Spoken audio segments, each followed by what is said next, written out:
and I have my graduation in architecture from NIT Hamirpur. Then I pursued my master's in urban and regional planning from School of Planning and Architecture, Bhopal. Thereafter, I started my journey in planning uh, with DDA itself, with Delhi Development Authority itself. I got recruited as a planning assistant there. I worked there for almost 2 years. Then I switched to Haryana as assistant town planner in Department of Town and Country Planning, Haryana. Uh, so this was about my uh, educational and professional introduction. Apart from that, I want to especially thank to these classes for inviting me, because I have been very interested in academics since a long time. So I hope this session will be helpful for you. I'll try my best to share whatever small things I have done till now. So over to you. So, sir, you have been in DDA, Yeah. and we are basically Yeah. focusing on students who are preparing for the new vacancy which has come up in DDA. So, definitely one thing that they are also looking forward to is some tips as to how to start, because some of them are pretty new in this field. Maybe they are preparing for the first time. Some of them maybe have given exam. So, could you share your preparation process? Like, how did you prepare? What was your like main aim while doing that?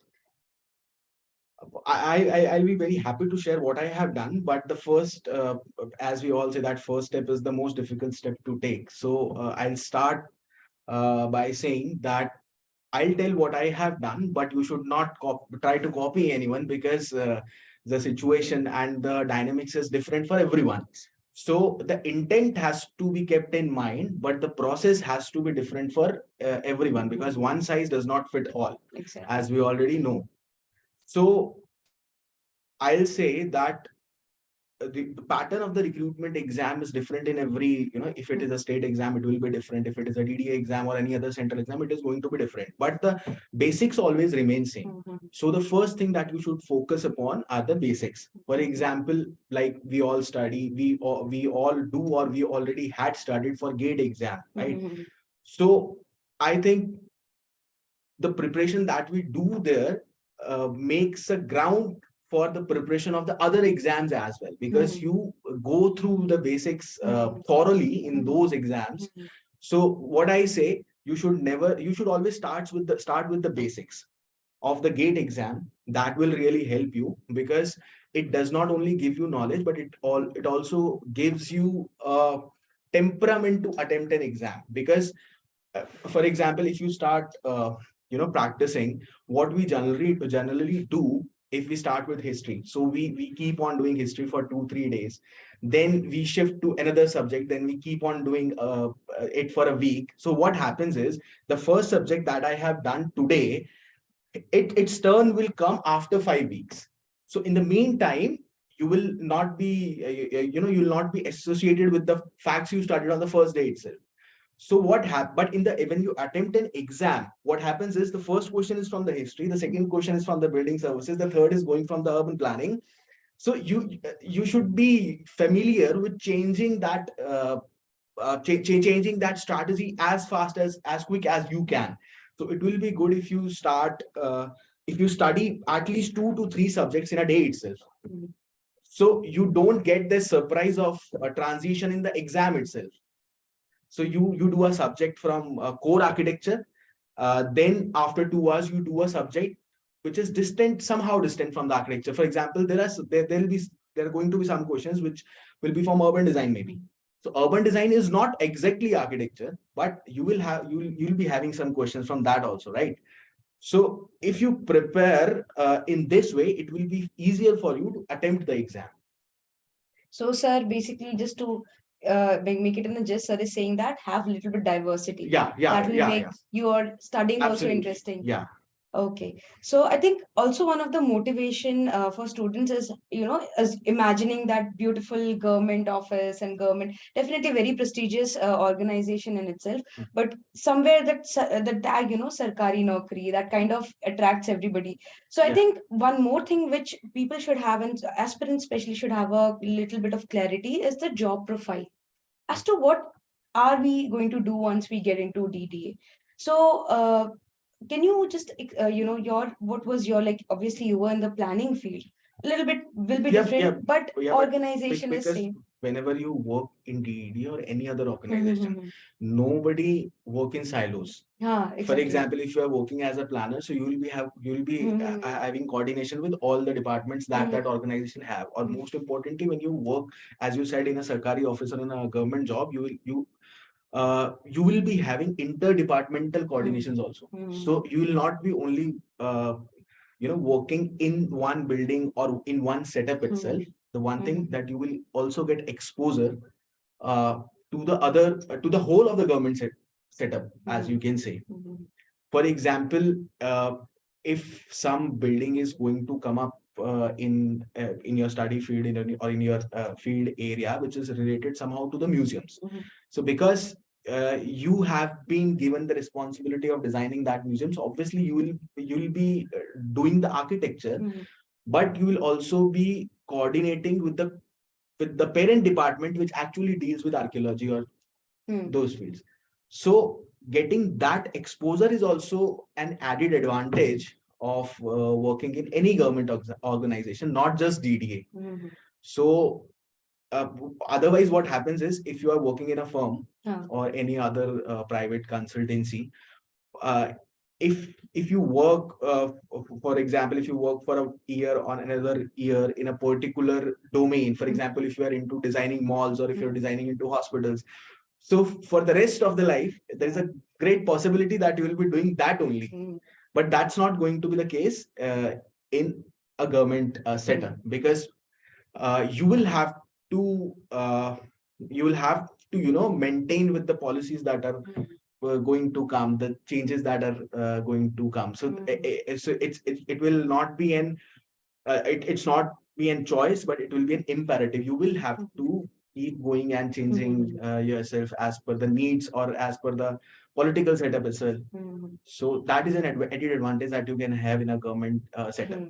The one more advantage that you can have is most of the any building you design or any plan you make, it has it can always be it can be differentiated or bifurcated into two parts. The first part is the designing or planning. The other part is approval or sanctioning. Yes. So in a private consultancy, you can have the taste of the first part, but the second part will be missing, right? But when you enter a government setup, you get introduced to the second part as well. So for example, few years back, I was on that side of the table. Okay. So that was a phase when you need to learn the other side of the table. But then if you want to if you want to inculcate all the technicalities that are there, so you should also try to taste the what is on the this side of the table. So till now, I think most of the guys who have joined, they are on the other side of the table. But trust me, you'll enjoy sitting on the other side as well. Exactly. It's I think comparatively a little bit more fun when you get to sit here, and when you get to be a little bit on the decision making aspect. You have a little bit higher hand on that side. So the definitely decision making comes with experience and how you get promoted in obviously I don't want to give any uh, illogical dreams to them as well. So once you get recruited as an architectural assistant, from the first day you will not be having decision making in your hand. But obviously once you get promoted and you reach to a particular stage, then obviously one day you will be in that position of decision making. So, sir, like you said about this decision-making aspect, again, the two things that attract students first is obviously the pay grade somehow it attracts, and secondly, the promotion. Like you are definitely working in a government sector, you are working at a good post. So, could you just give us an idea about what is the promotion aspect? Like how you get, what are the different posts? Like once you get into as like this is the post for your architectural assistant. So what will be the next that they have to look forward? Like how do you go up from there? And what is the end limit where you go to? For the officers, the government post can be categorized into two parts. The first is Group B officers, then you have Group A officers. So currently, the job they are going to prepare, it is a Group B officer post. But the good thing is the next promotion will take them to a Group A officer post. Okay. So it starts from level 10. The Group A officers post starts from level 10. Currently, it is level 7. The good thing in this instant case is they'll have a direct jump from 7 to 10. So there is no in between. Otherwise, in some jobs you have to go from 7 to 9 and then you come from 9 to 10. So that is a good thing in the instant case, that it will be directly promoted to the to a Group A officer job. But how soon they'll be promoted, that solely depends upon the number of posts that are vacant in that organization. For example, if I take my batch, when I got recruited, the general rules were to get promotion in 5 years. But fortunately, the posts were there. So my batchmates who were still working there, they got the promotion in 3 years itself. Okay. So, but it can happen otherwise also. For example, if you have a 5 year and there are no posts available there, so you might have to wait a little longer. Now, there is a very important point that all these guys should note. Generally, nobody knows it until unless they are done with the exam. What happens is there is a merit list. So, for example, if 10 people have joined in a particular batch, a recruitment batch, who will get promoted first? How it will be justified? Like, for example, if both of us are selected, you will get promoted first or me? No, how to do that? So the merit list of that exam will decide whomsoever topped the exam will get promoted first, then the second topper, and then the list goes on. So merely qualifying is good for getting the job. But what happens is, fortunately, when I joined, I in DDA, I was two or third rank. I got when I joined here in Haryana. I got the first rank. But if you talk to the people who are in the last of the batch, somehow they have this guilt. I should not say guilt, but let's be practical. It is guilt that if they have, done one more question correctly, then 1 to 2 or 3 years of their life would have been saved. Exactly. Because they would have got the promotion 3 years earlier than they will get now. So not just merely qualifying the exam, but getting up in the merit is also a very, very big deal. Because there is a possibility that the person who is first in that merit list will be your boss for the next 20 years, because he'll get promoted, but you won't, if you're in the last of that list. Okay, so that is a very generally people don't. That's a very tricky thing. But it's a very good information. Exactly, like a lot of students, I'm sure that they have heard this for first time. So not just qualifying, they have to actually do good. Otherwise, you will be a little bit regretful. You will be having this regret for the whole of your life. So, how was your experience working with DDA? It was a very good experience. See, there are two things, which you can get from an organization. One, how it is improving your technical skills, or how much you are learning there. That is one part. So it is a very good place to learn. So one thing is that, and I'm sure I won't say only DDA is that organization. Any organization you go, you will learn something. So that first part is get satisfied wherever you work. But the second part is more tricky. Obviously, the age group that we are talking to today, they're aspirational, right? Every one of us is. They have aspirations. They want to enter into this job, and they obviously want to move further, either in the same organization or in some other organization, and that's not a bad thing. Yes, you should always keep on improving and try to even someone, if someone becomes chief minister, he want to become a prime minister. So that, I'm not saying that this one is bad or that one is bad, but you should always improve. You should always try to improve. So the second part that I was talking about that you can get from an organization is that when you go and apply to another for a better level, will that experience count? Yes. in this instant case, if you already have a government job, that also in a good organization like DDA, so when you go to another department or another government, to a better level, the name will count, as well as your learnings will be appreciated. So that is a good part. For example, if a person who has never worked in a government setup and he directly applies to a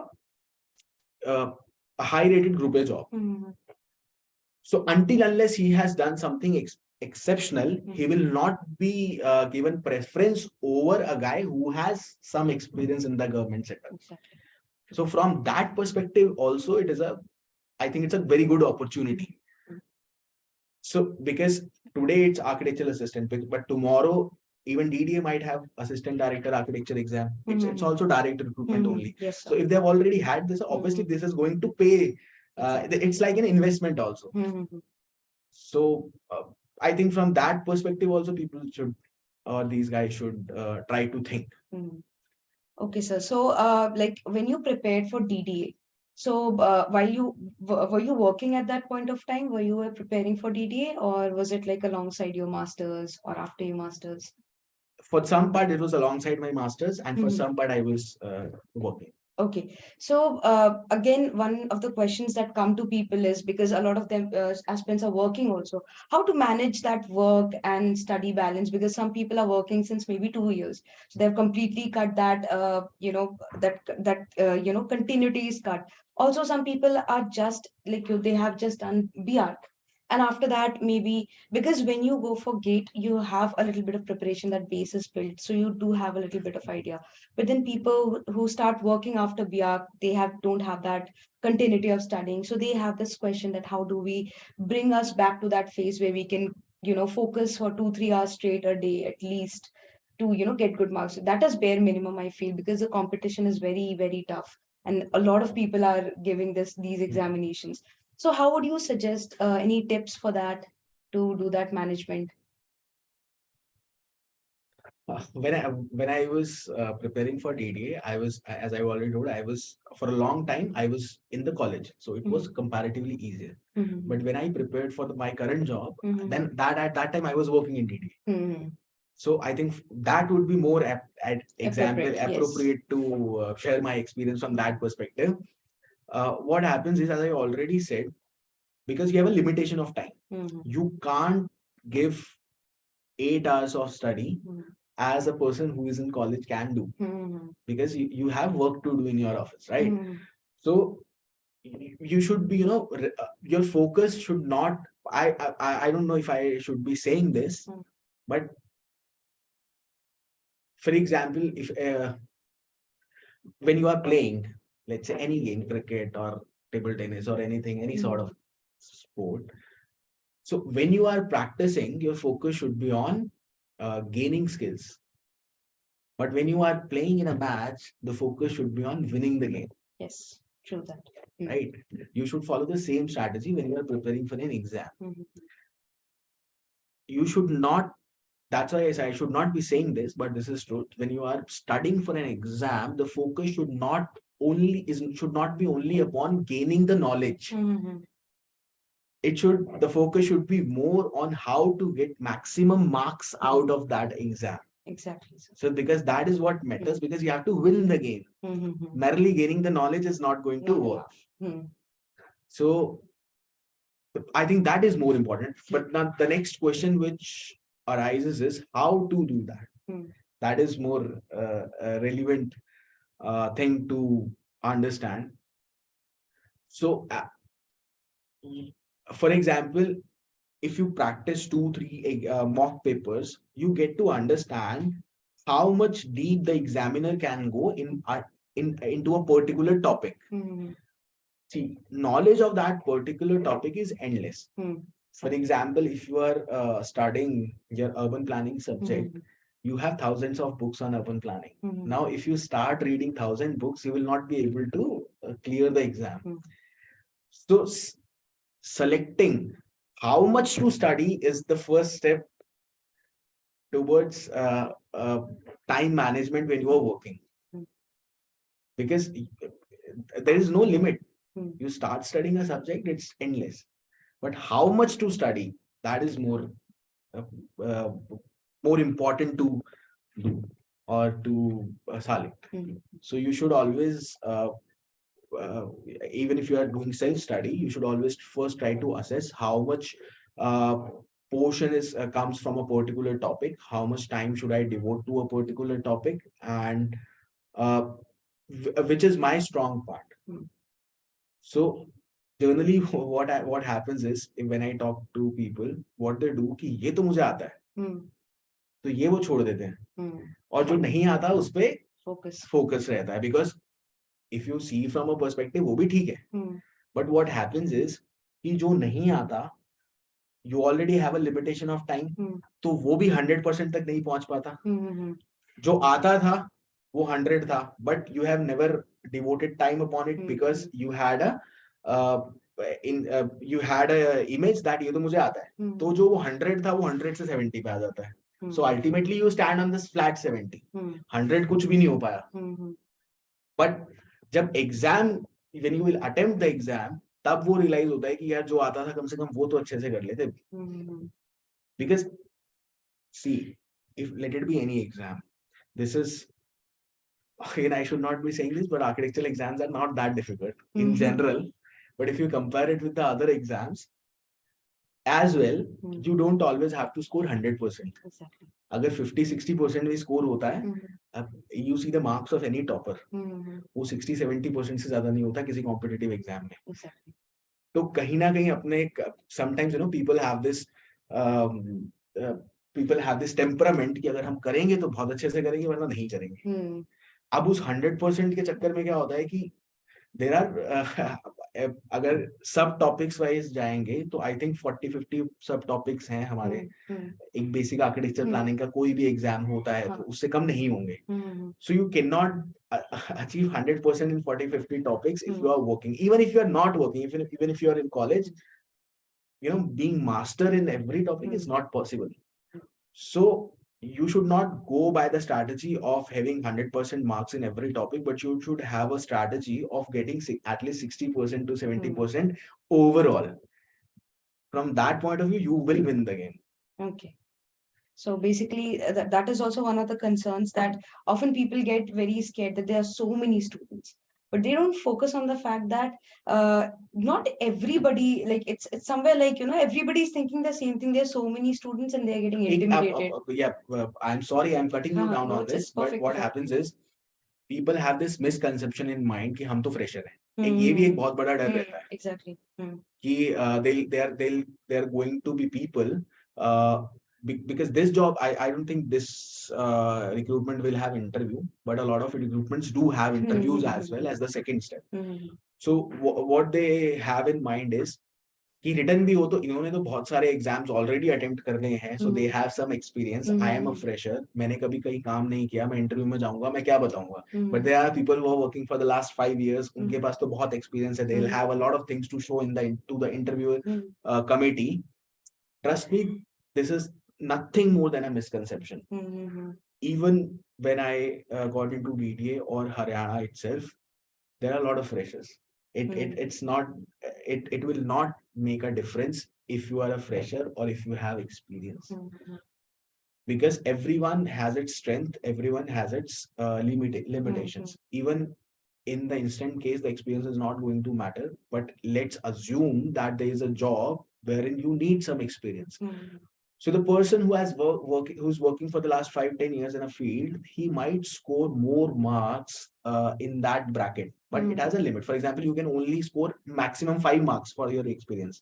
But if you see from the other perspective, he got disassociated from the continuous study 10 years back. Exactly. So he has a strength at some point, you have a strength at some point. So जो ये मैंने इसलिए बोला क्योंकि वो जो डर की बात आपने की ना, that you cannot, that cannot be rectified by studying and taking more books. That can only be rectified by understanding that किसी का एक्सपीरियंस है नहीं है, किसी ने ज्यादा पढ़ा है, किसी ने कम पढ़ा है, ऐसा कुछ नहीं होता। This is nothing but a myth. Agar aap, if you try it, it's going to happen. So irrespective of Irrespective of your whichever college or whatever you are, background fresher or not, especially in these kind of examinations, which are direct it's not going to recruitment, matter. if you have worked hard, then you are going to get You in will at the get end of it. the day. So yes, so okay, one more question that people might have in their mind is that what is the reason behind switching from DDA to Haryana? Right now, you're working as assistant town planner in Haryana. So any specific reason? I think, and that would kind of motivate people also that this is like not the end. Even if you get into DDA, there will always be a obviously growth that prospect. actually when I was talking about the experience that you can get from an organization has two sides of the coin. Mhm. So the other side that I talked about, that was, I think that will suffice this answer also, Yes. because once you are in a good organization, you can use that experience to move ahead in your career. Hmm. So I switched because I was getting it was sort of promotion for me. Hmm. I would have to wait for 3 to 5 years if would Hmm. have continued with TDA, क्योंकि वो एक समय है जब vacancy खाली होगी, जो Hmm. Recruitment rules कहते हैं तभी प्रमोशन हो सकता है, otherwise you can't get it. So actually I save 3 years of my life, to be honest. वो जो 5 साल में होने वाला था वो 3 साल 2 साल बाद हो गया. That's why I switch. So that's what I wanted these guys to understand ki, see, there is a circle. You have to enter into that circle first. Once you entered into that circle, one day you will reach to the center point also. So crossing this circumference is the first step. Yes. So then you can slowly go to the center of it. So right now, definitely there are a lot of things. So any okay, we'll just sum that up later on. But I think it's better that we ask students if they have aspirants if they have any specific course, that is questions. more. So right now, like this is open to you. You can ask your questions. You can unmute yourself, or if you want, you can even write down in the chat box. It's completely fine. I can read out your questions. You can ask whatever questions you want. Sir is here with you, and he's going to, if you have any doubt regarding the examination, regarding anything, basically the work or anything, you're free to ask the questions. Okay, we have first question from Mansi, and she's asking. It's good. I got the question. You will have a good work-life balance. I don't know how you asked if you have worked with other organizations as well. She has a very good point. For example, there are organizations where you go in the morning, you punch your thumb in the evening, and you can forget about the office. Workload is not to that level that you have to take your work either physically or mentally in your to your home. So it has a good work-life balance. Okay, anybody else? So I hope that answers your question. Can we have few more questions?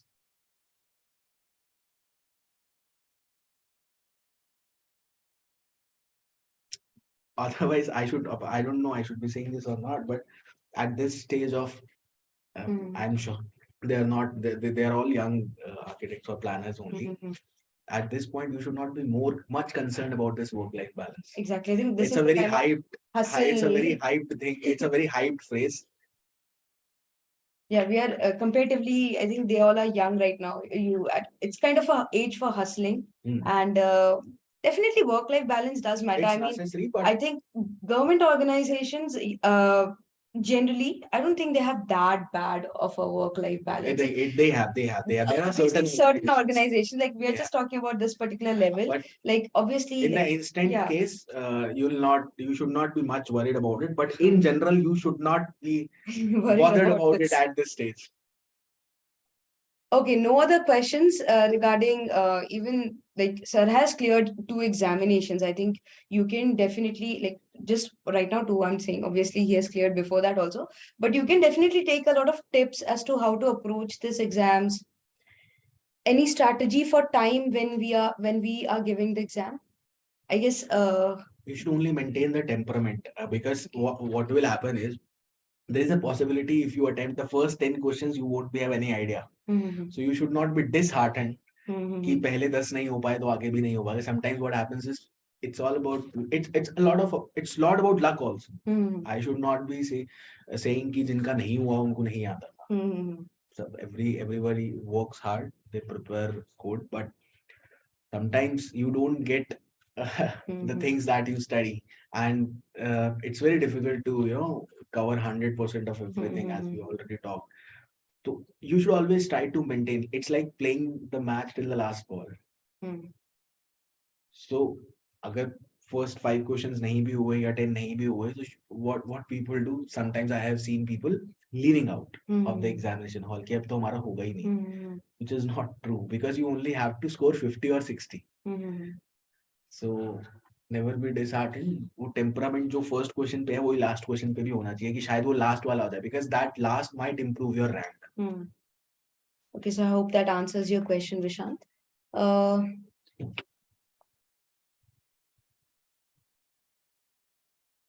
No more questions?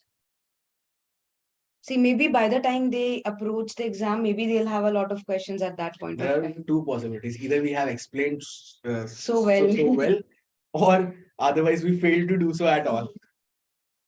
I hope it's the first one. I hope we have explained things. Sir has explained things in a very concise manner to you. Anything else? Nobody?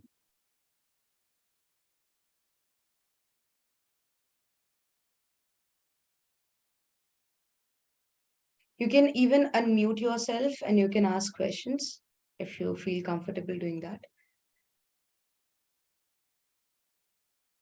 Okay, so you have another question. What are the perks in 4600 pay grade? See, there is no concept of package or perks in a government setup. What you have is every pay grade pertains to a particular basic pay.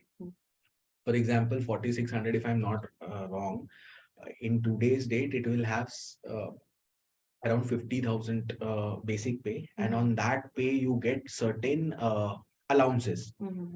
For example, you have your DNS allowance over it, you will have your transport allowance over it, you will have your housing rent allowance over it.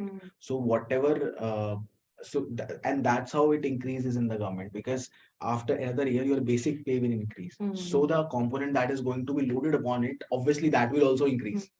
So this is how it works in any government setup. It's not like that you will get a vacation somewhere.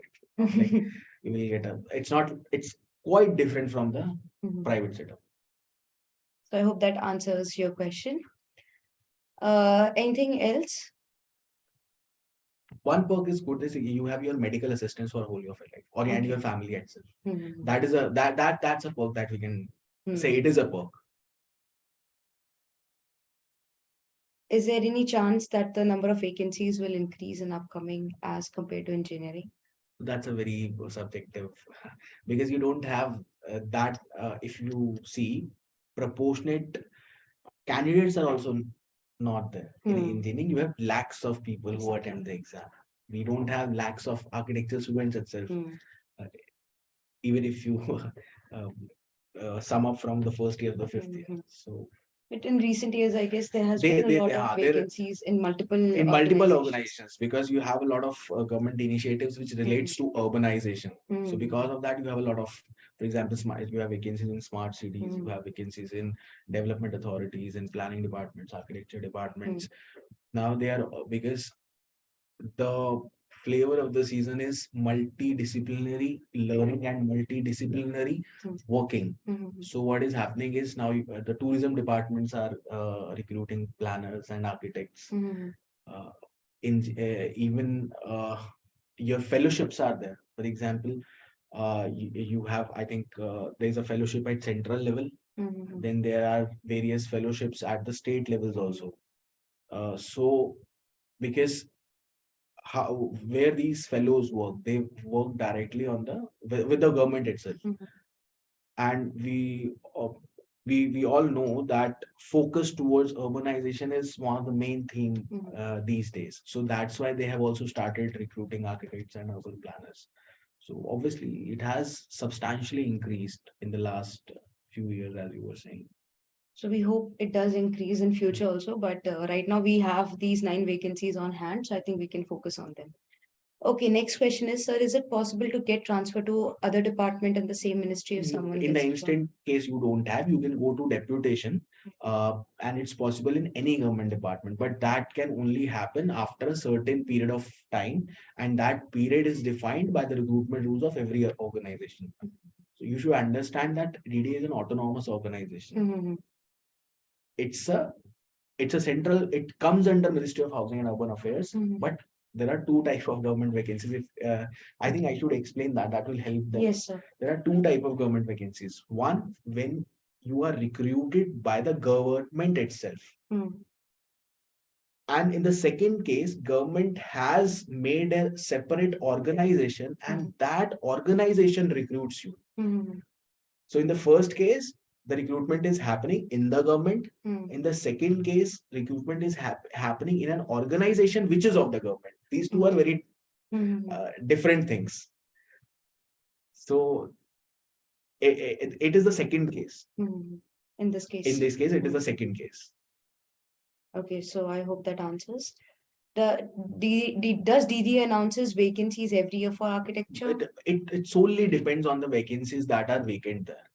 So I think even DDA cannot answer this question, exactly. Or any government organization cannot answer this question. Last year also there was, but that was a different it keeps on. For example, like I was having a vacancy when I was working there. There are 2-3 friends of mine, previous colleagues. We all shifted or switched in search of something better. So if you would have asked me in 2019, so there were less vacancies, right? But because few people have left, so those vacancies were created. Few because people must have retired. So no one can predict exactly. That.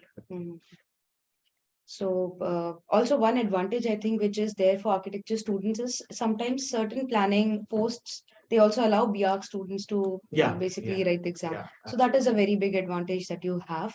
So I think you have to be little bit more, mindful when you are applying for, or when a particular position comes up. Don't just see the name of the post. You have to see whether you're eligible or not. So that does make up.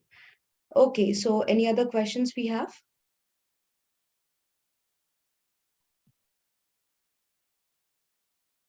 If the job is central government only, then transfer, not deputation. That's why I was explaining you. You will not be recruited in the central government itself. You will be recruited in DDA, which is an organization based on the act of a central government. So you cannot be posted out of DDA. And DDA is Delhi, as the name suggests, it's Delhi Development Authority, and that is why you cannot be transferred out of Delhi. But if you would have been recruited in the central government itself, then you could have been posted in anywhere in the country. Yeah, but when I hope you guys get selected, when you will sign the forms, there will be an option which will say that you can be posted anywhere in India. So that can happen, but it has a possibility of 0.001%. So if you are worried about the transfer, so you will not be fine. Yeah, actually, it is one of the added advantage. Okay. Because generally, what happens is transfer is a very big aspect where what you have to see when you go for a job. Definitely. So because it's you can never think of making a permanent home at a particular place, because you never know when you will get posted. This job has this advantage because you will never be posted out of Delhi. So you can always think of living here itself. So next question is, can you share your marks if you're comfortable, and also cut off? Marks निकली मेरे को याद भी नहीं है. I don't remember. I remember that is one of the biggest was, question, that what is the cutoff? But the problem is every year the cutoff is not even the same. Not even the same. I was rank 3 when I got into the organization. मेरा rank 3 था merit में, but अब marks कितने थे मुझे भी याद नहीं है. Okay, so any other questions?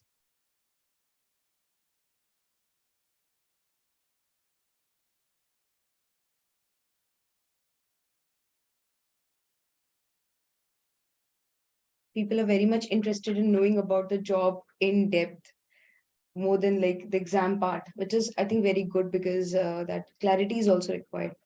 Okay, do we have any more questions? Whenever people ask me this ki agar ho jayega to how will be the work life balance, how what perks we are going to get, that is the second step. You should always have an option कि आप select करो कि if I want to join or not, but that you will get that options once you clear the exam. So more focus should be on the Exam part, exam exactly. part rather And than I what think you will get out of it. the questions also should be right now little bit into that, like you know how to start off with that or anything. Which portion comes more into Exactly. exam? Which other parts or how deep to go into, whether we need to go into. One, I'm surprised. One question I was expecting, because whenever you read the syllabus, there are certain acts which are mentioned in the exam. So what this is a very tricky part. What happens is, I think last to last year there was not even a single question from the act. Uh, in the architecture exam as well as in the planning exam, there was not a single question. But I think last year they dwelled a lot in the master plan. There was not the act in DDA will be asked about master plan. So MPD ka last to last year there was not a single question, but last year in the last recruitment they had a lot of questions from the act itself. So now that is something that they should be knowing, that you have to prepare in two parts. One your technical part that you have studied in the college, and this relevant portion of the master plan of Delhi. So I think this is you should make it a habit to have some reading of that plan daily, because And MPD it's very is boring. A little bit tricky also to Tricky read also, and because they have that from quality language in them. So, and from the perspective of learning, it's quite boring also. So, if you are thinking that you will do that part in the last 2 days of the exam, it's not going to happen. Does the exam pattern change every time?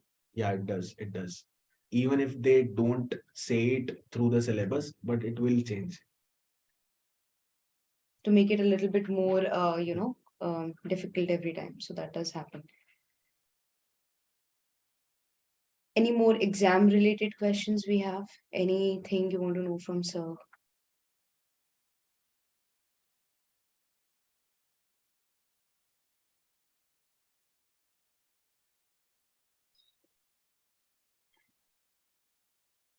No more questions? Was general aptitude the part of your exam? Yeah, it was. It was. And that can also, that is also that's a good question.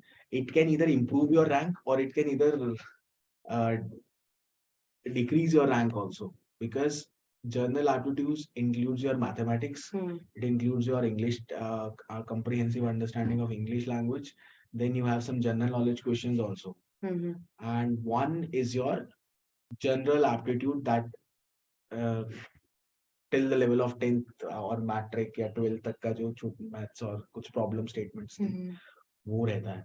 So basically it comes around 40 marks if I'm not wrong, or 40 out of 120 or 100. So it is around 30% to 40% of your exam. And as we started the session, that you have to score 60 to 70% to top the exam.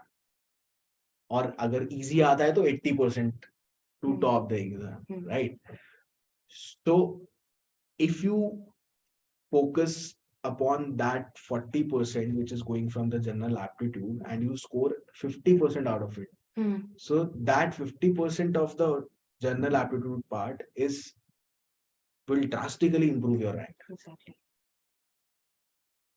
Definitely. And that's not very difficult also. General knowledge थोड़ा सा difficult है because उसका जो syllabus है that is vast. Anything under the sun is general knowledge. But the other three parts, English, general aptitude, and mathematics, that can be at least dealt with. So I think daily basis, even half an hour to 45 minutes can be Yeah, given even to that. half an hour, not even 45 minutes. If you are giving half an hour to your general aptitude, it will do. So on a daily basis, you have 3 months now. Half an hour, I think that will definitely do a lot. So next question we have how you prepared for the examination that we already asked. Covered it. It's already covered. Next we have apart from coaching, should we also explore other part? I'm not getting what other part it's being talked about. Like apart from coaching, definitely you have to do the self-study part, but do you have any specific thing like what else? Could you rephrase your question, Mansi? Next, we have less than 3 months of time for this examination. What should be our preparation strategy? 3 months time is too much time for architecture exam to clear. So you should not be worried about it. 3 months time is too much time. Even if you give 1 to 2 hours daily for the first 2 months, I think it's going to suffice the purpose. Mhm. And in the last month or in the last 10 days, you should be giving at least 5 hours. Mhm. Okay. So next is, did you give the planning assistant exam or the architectural exam or both? I gave the planning assistant exam. Okay.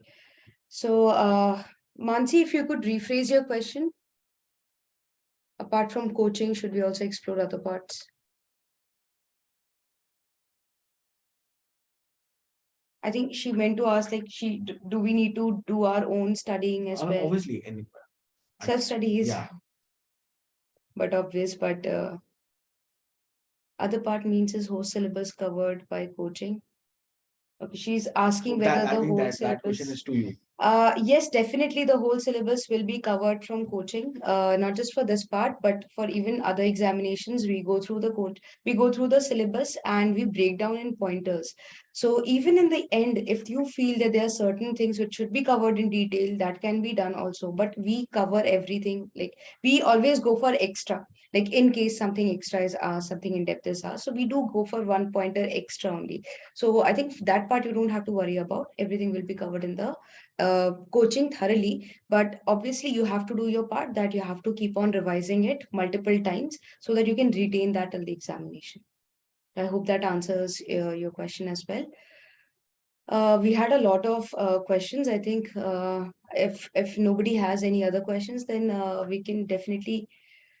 What are the main topics we need to be very strong in? Uh, Generally what happens is people leave structures. ये थोड़ा सा typical रहता है, and my experience says it's not the fault of the students. In most of the colleges it's not taught appropriately, because it is a core civil subject. Until unless a faculty from a civil or background or who has a thorough knowledge of it, it's teaching you, it's not, you will not have a very good understanding of it. So because of that, what happens is people leave this subject. What I was talking about, that you only have to score 60. So the people generally consider the structures in the other 40. But on the contrast, you will not find very difficult questions from the structures. Exactly. So if you do it correctly, it can actually improve your rank. And this is only for the architectural exams. Because in planning, obviously, we will not be having structures questions. So एक तो ये है कि जो कोई नहीं करता वो कई बार आप कर लो तो you get ahead in the race. Definitely. So usually people leave it. So I think that I'll also like back that particular point, because even we say that, even that holds true for GATE also. Actually, that questions are very simple. If Very you simple. even have the basic understanding of structure, you don't need to be very like master in that. You can solve the questions which come. And numerical questions, I feel, that's my opinion, are comparatively more scoring as compared to theory. Like theory, you either know it or you don't. Whereas with numerical, if your concepts are clear, even if they twist the question, you will be able to get through it. So definitely numerical, a lot of people are like, we should not do this. This is difficult. They skip it. But I think that kind of improves the score also. One thing that they should be keeping in mind, what happens is, whatever syllabus is mentioned in the notification, but it is somehow also at the discretion of the examiner who is going to frame the questions for that particular exam. So you may not be having any part mentioned from the perspective of urban design or planning or landscaping in your exam in the that is notified, but you may be having questions from the those part also. So that's why I said you should start with the GATE itself, because sometimes what happens is obviously you should ideally no planning question should come in an architectural exam. Exactly. But those questions penetrate the exam somehow, क्योंकि वो gate में कभी ना कभी आए होते हैं और वो उसको उस एग्जाम में किसी ना किसी तरह, because for example I am an architect planner, right? If I am framing the questions, somehow I am uh, it should not, it's not the ideal case, but somehow I am unintentionally start thinking from the planning point of view. So the committee that is, or the people who are going to frame the questions, you don't know what their background is. Exactly. So if he's a core architect, he'll not, he may not, he may, I should not, he will not, he may not ask questions from the associated subjects. But if the person who is who has a multidisciplinary background, he may have questions from the. So don't just limit yourself to the syllabus only. So I think GATE is a very good place. It's a very good place to start. Okay, so next question is, as the paper is 120 minutes in 120 questions in 120 minutes, what can be the level of questions distribution? 40 is from your general aptitude thing, and 80 is the technical. And numericals, usually you will get less numericals in recruitment exams. GATE में बहुत आते हैं, but recruitment exams में उतने numericals नहीं आते हैं. सिर्फ structures के usually DDA पूछता है architectural exams में. That's why I specifically mentioned this. और हम बाकी session भी उसी के लिए कर रहे हैं, उसी particular exam के लिए. बाकी numericals comparatively you will find less numericals in it. Or questions, in theory, you have two type of questions. One are the conceptual questions, for which your conceptual understanding should be very good. And the other type of questions are जिसमें आपको थोड़ा सा memory power ज़्यादा चाहिए. For example, who is the architect of that particular building, who has written this book? So these are those type of questions, either you know or you don't know. Exactly. So theory part is primarily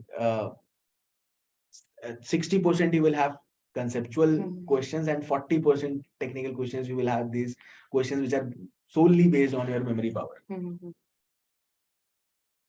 So I think that answers the question. And next is this the first time the exam is being conducted? No, it is not the first time. Question distribution means easy, moderate, hard. Okay. There is no yardstick to measure if it is easy, because something can be easy for you but not for me. For example, if you maybe you would have liked history, so if a question comes from the historical background, it will be very easy for you. But a person like me who does not like history a lot, तो मेरे लिए वो difficult है, hard है. So there is no yardstick. Also, I think there's this kind of also conception that, the question should not be too easy. Otherwise, it becomes a little bit difficult to get through. Like a little bit moderate kind of is easy to crack. But we can't predict that. So the only, actually it does not make a difference at all. Why? Because if the questions are, the level of the question is easy, so what is going to happen? The average score will be higher. Yeah, exactly. Everybody is going to score high.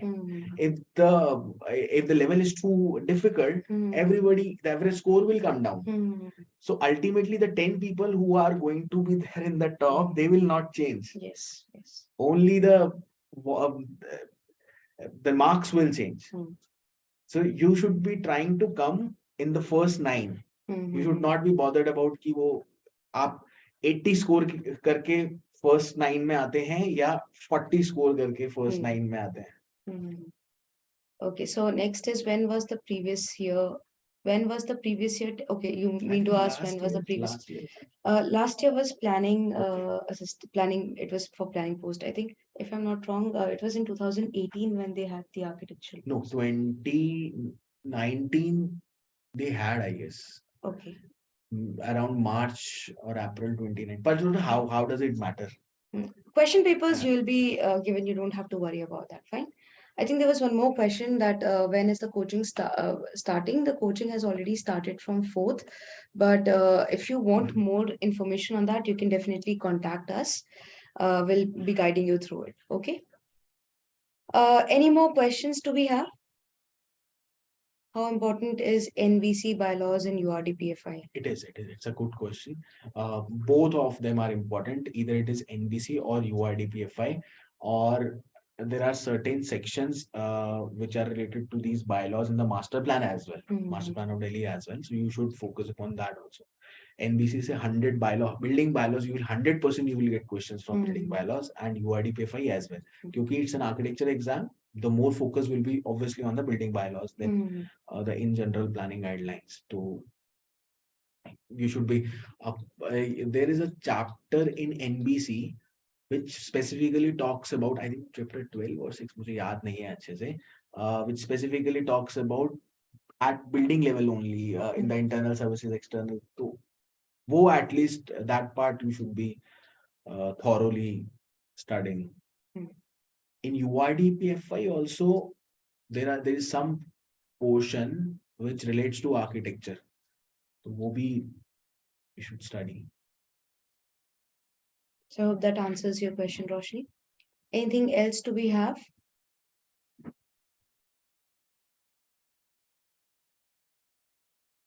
I think that was it. So with this, I think we can wrap up this session. It was definitely, there were a lot of questions and a lot of variety of questions, like going in depth into the job to into the examination. People have asked a lot of questions. So any last piece of advice that you would like to give to these aspirants for the examination, and maybe after, even like that would be helpful even after You the should exam? not be bothered how much you have already started, if you have started or not started. What you should start with as the first step is, I have 3 months and I can still do it. That should be the temperament or the enthusiasm that they should start with. Otherwise, even if you if you join this or any other coaching, even if you self study, until unless you have this in your heart, in your mind, that I can do it and I deserve this. So that should be the temperament is more important. Other things will follow. So that is my advice. So definitely positive outlook will help them, be more motivated towards this examination. So definitely it was a very good session that we had, and I really hope that whatever sir has guided you in whatever way, that will help you not just in these 3 months of preparation, but even after you clear your DDA, you get into DDA, even after that will be definitely helpful in variety of ways. So thank you, sir, first of all, for sharing your experience and so many things that definitely everybody enjoyed and everybody learned so much from that. And thank you to all the participants for being so interactive. You have asked multiple questions, made the session even more successful.